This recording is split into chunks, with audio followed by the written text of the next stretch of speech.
Hello, welcome to this movement style video. It's the final segment in the intermediate Pilates lesson that features in this playlist. This is the mobility and stretch section. You may find it helpful if you have a resistance band. It may be helpful to you to bring a resistance band. I've got one of the long resistance bands. And also, as we'll be stretching the hamstrings especially, it's often helpful to support the head and neck just a little bit with folded blanket or a half block if you happen to have a half block. We're going to bring ourselves down onto the back, just rolling through the spine, ideally a little bit of core strength switched on at the tailbone, in the lower abdomen, around the waist and around the rib cage, bringing the spine down, lots of length all the way through to the mat. And arriving on the mat, we're going to, as we have been throughout the sequence, think about aligning our spines to the neutral spine position. So lots of space between the weight of the pelvis, weight of the ribs, weight of the head. Switching on our zipping up at the tailbone, our broad and wide scoop and hollow in the lower abdomen, our imaginary nice and firmly fastened belt at the waist, diving deep so you feel the weight of the spine is being absorbed within the core strength. Just feel the sitting bones resting on the mat, and that's about it really until you arrive at the base of the rib cage. Breastbone and spine drawing towards each other, ribs tapering into the spine, shoulder girdle resting on the mat, that fist distance between the chin and the chest, front of the chin level to the floor or to the ceiling if you've got a flat ceiling, a little bit of space at the back of the waist, crests of the hip bones directly to the ceiling, and your tailbone as if you've got a little spotlight on it shining to between your heels. We're going to come into the supine spinal twist here. We'll just let the arms open out in line with the shoulder joints, releasing space across the collarbones into the shoulder joints on through towards the elbows and the fingertips. Now, with the core strength already in place, as we think about rolling into a twist, we're going to activate the lower abdominal strength on the right side a bit more strongly to begin with, and then activating the fastening the belt on the right side a little bit more strongly to come into the twist. Breathing in our twist, and as you're ready to come back out, activating the muscles with core strength on the left side of the rib cage, the side of the left waist and the back of the left waist, evening up the broad and wide scoop and hollow strength through the center, and your zipping up at the tailbone just stays the same. Now as we flow the twist towards the left side, the left waist works extra hard, broad and wide scoop and hollow emphasizes the strength into the left side of the lower abdomen. Breathing in the twist, coming back again, really using the strength on the right side of the rib cage, right side of the waist, back of the waist, centering the strength through the lower abdomen, all the way back to the mid position. Now into this, if you feel ready, you can add a pivoting action through the head and neck. So with that fist distance between the chin and the chest, as the lower spine rotates towards the right, the head and neck can rotate towards the left. And through this left arm, if we begin with the palm of the hand towards the ceiling, we're going to, from the shoulder joint, rotate the arm all the way through to the fingertips, bringing the palm of the hand to the floor. So breathing in here. Now coming back is harder when you've added in the head and neck pivot, and people tend to push the weight of the head into the mat here. So really avoid that. Come back into the strength in the side of the rib cage. Avoid any additional pressure going into the head and neck, using the strength in the side of the waist, pelvic diamond. In theory, you're back to the center and you arrive in neutral spine. It's not a question of you've arrived with the back in the mat. You should arrive with neutral spine if you're really keeping the strength going around the back of the waist, and also if you're coordinating the movements using the strength around your spine. So lower spine pivots or rotates now towards the left side, head and neck keeping the length in the vertebrae from between the shoulder blades right through the back of the neck, reaching into the crown of the head. Head and neck turns towards the right, and the right arm rotates through its length towards the fingertips. And breathe in there, and then as you're ready again, working through the right side of the rib cage, back of the right waist, side of the right waist, evening up the lower abdominal strength to the center. So just let this flow through another 2 or 3 times.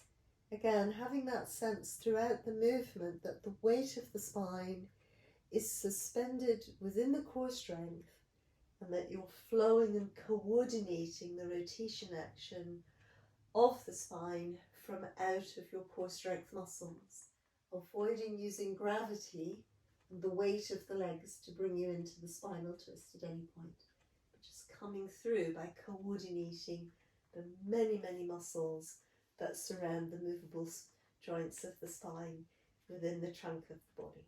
So here we go, exhalation, a rotation to the right, coming in deliberately using the action of the core muscles, head and neck pivoted in the opposite direction, breathing in, activating the core muscles on the opposite side, the left side of the ribs, left side of the waist, all the way back to the center.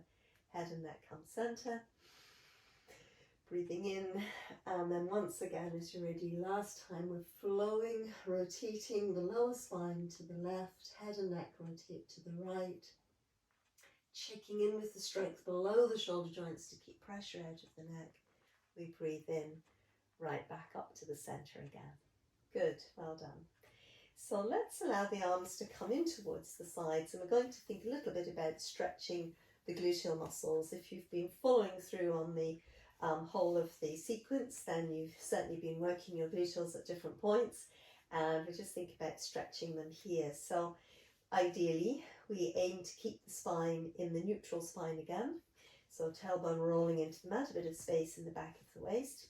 Let's say we're going to bring the right leg up and just crossing the right leg over the left thigh at the ankle, so that the ankle bone is just resting to the outside of the thigh. Now I always think it's a good idea just to spend 2 or 3 breaths to try to balance the weight of the pelvis as much as possible. It won't completely balance because the legs are asymmetrical, but just as much as possible, relaxing into the depth of the right hip joint there as well. And then as you're ready, essentially if you engage the core strength and you put enough strength in around the spine, you can knee float both legs in the keyhole position up. And when we come into this position, we'll tend to roll the weight to the raised leg side, so towards the right side. Just keep the weight even. Keep weight over there in the left hip.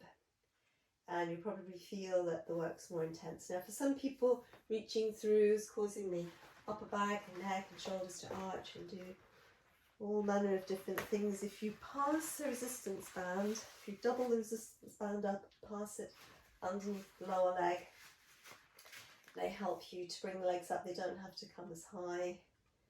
Just balance the weight of the legs where it's possible to get a sense of opening. So last couple of breaths here in keyhole, this side, and then let's release the legs down.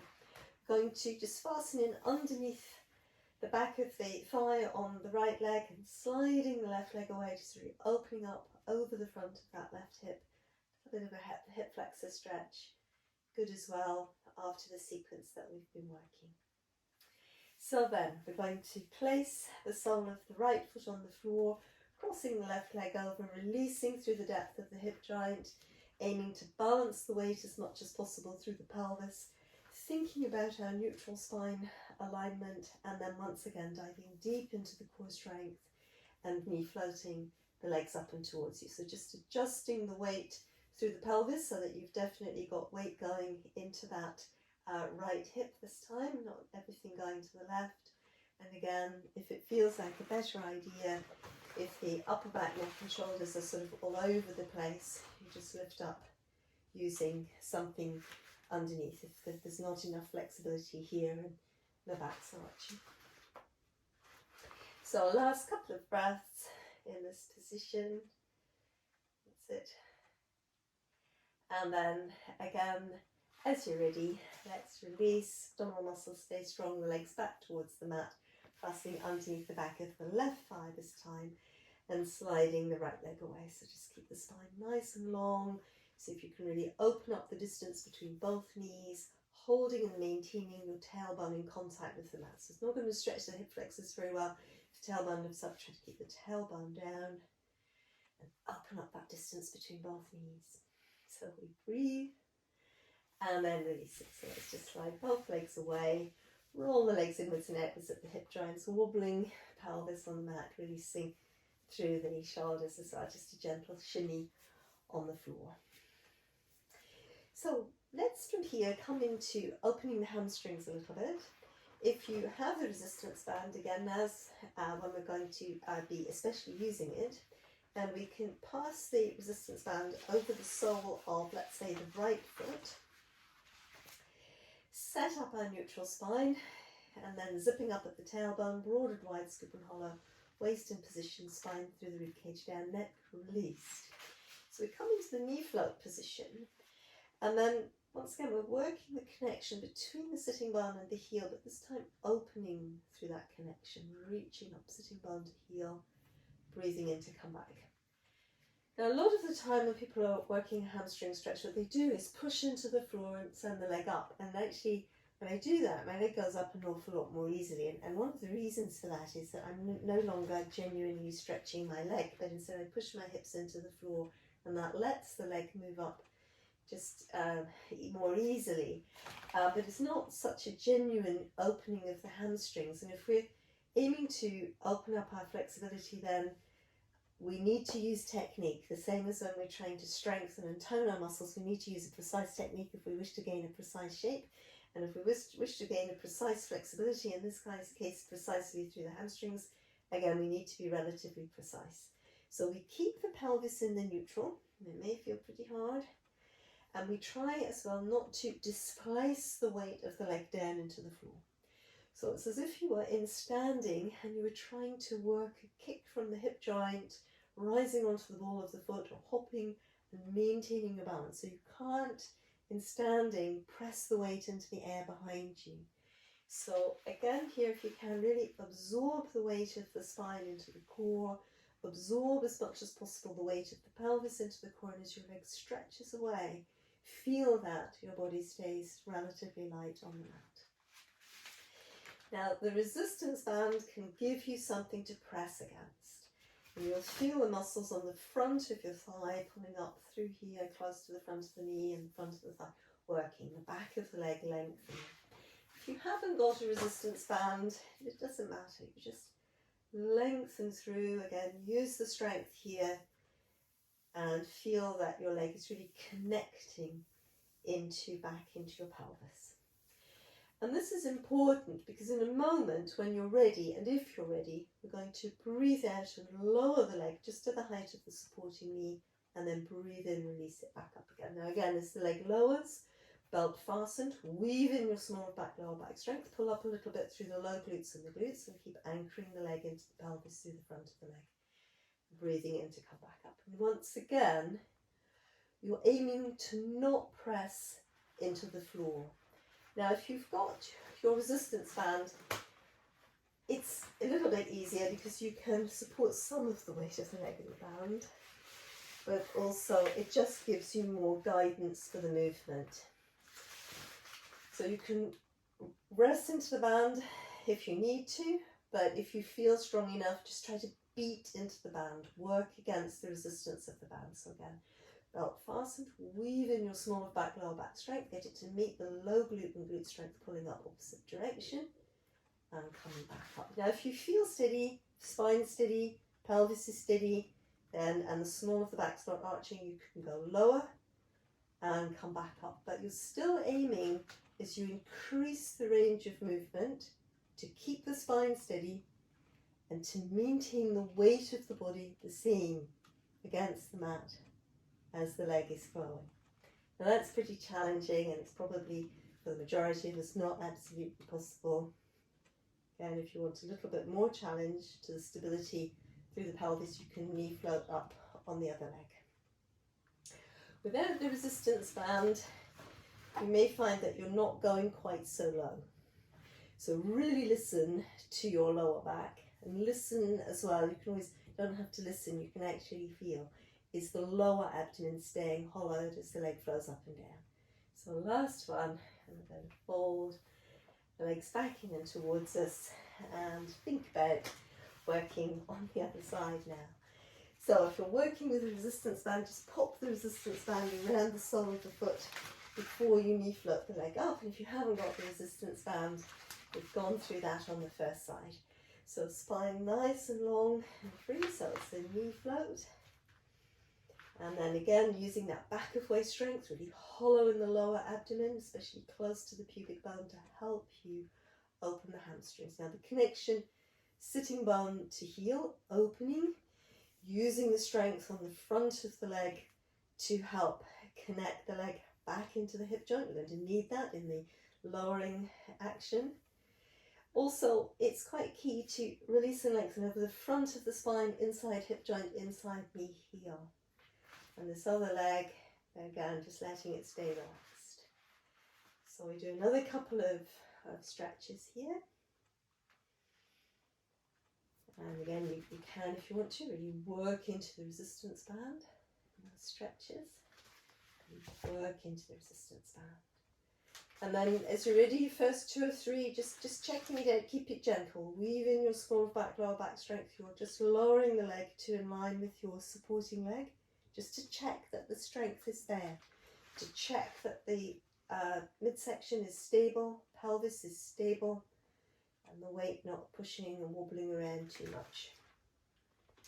So keeping spine lengthening, opposite direction. If you haven't got the resistance band, again, keep the leg anchoring in, weaving in your small back, lower back strength, and you're connecting the glute strength up. So then once again, as you're ready, you can lower deeper, just check you're staying hollowed, and beat back up. Lower deeper, lengthening through the inside leg, and come back up. Keep the front of the thigh strong, back of the leg strong. So if you want to, with your resistance band, press into the resistance. And if you feel very stable, then that other leg, your supporting leg, can bring it away from the floor. So 2 to go. And then last time, breathing out and breathing in. Good, well done. So let's from there just hug the legs in again. Just gently rock side to side on the mat, releasing the lower back. Then I think it's a good idea to just send the hips back and towards the heels. So we release the spine that way.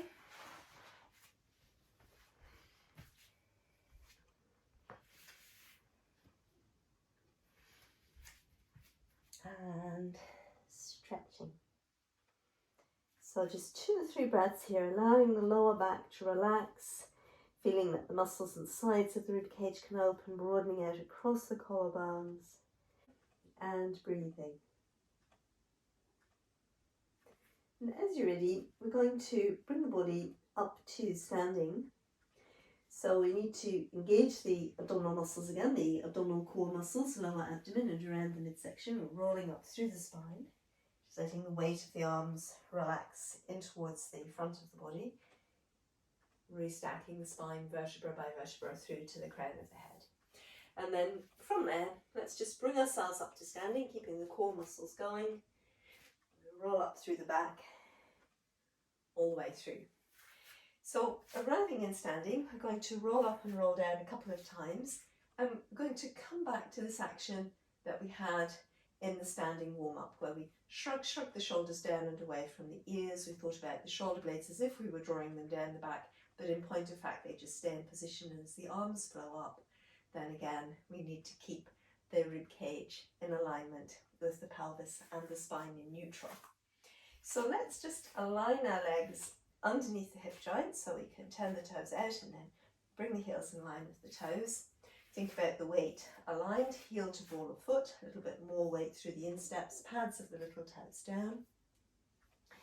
Tailbone, we're just going to, again, imagine the mini spotlight shining to between the heels.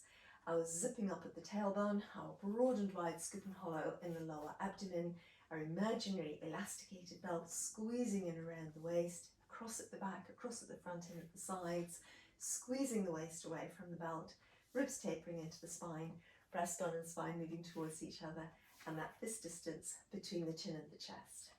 Now, just like in the abdo prep, we're going to keep lifting into the crown of the head and roll the spine up and over behind the breastbone as we keep hugging the breastbone back towards the spine. We keep each vertebra through the waist and through the lower back, lifting up and away from the one below for as long as we can. But as we're rolling forward, support each vertebra using the core strength around it as much as possible. So although the hands and the arms are ahead of the shoulders and the head, you're still trying to lead into the weight of the head. So let the spine lead, collarbones stay broad and open, back of the shoulders stay broad and open, rolling through. Now if it's too far to come to the floor, just support your position with the arms on the thighs. We're going to breathe in, open the distance between the tailbone and the crown, come into neutral spine position. And then once again, as you're ready, rolling back up. So direct the tailbone, spotlight on the tailbone to between the heels, broad and wide, scoop and hollow, fasten the belt from behind, really get that strength in again, that's just been stretching, pull up through the low glutes and the glutes, connect the legs into the pelvis, again through the glutes and the fronts of the thighs, all the way up to standing. So I'm going to breathe in here, and then again rolling down. So each vertebra lifting up and away from the one behind or below for as long as possible. As the spine rolls, just let the knees soften so that you can really let the spine roll. As you're ready, breathing in, opening the tailbone and the crown of the head away from each other as you take up neutral spine. Belt fastens across at the back of the waist, breastbone and spine hug together, arms connect back towards your shoulder blades. Roll back up, tailbone directs to between the heels, pull up through the kneecaps, fronts of the thighs, pelvic diamond, back of waist, glutes, low glutes connect, shoulders release down and away from the ears. Now, as you feel ready, you might think about adding in a little rise here and then lower. So again, we're going to roll forwards, rolling down. If you feel flexible enough, you roll through to the floor. And then again, opening the distance between the tailbone and the crown. Use your core strength, especially pelvic, lower abdominal core strength. Once again, breathing in, rolling up. So weave in that smaller back, lower back strength, back of waist strength. Connect the legs into the pelvis, rolling through. Arms can flow up, shoulder blades moving down the back.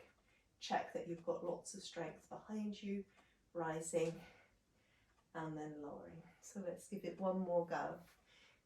Roll through, hug the breastbone to the spine.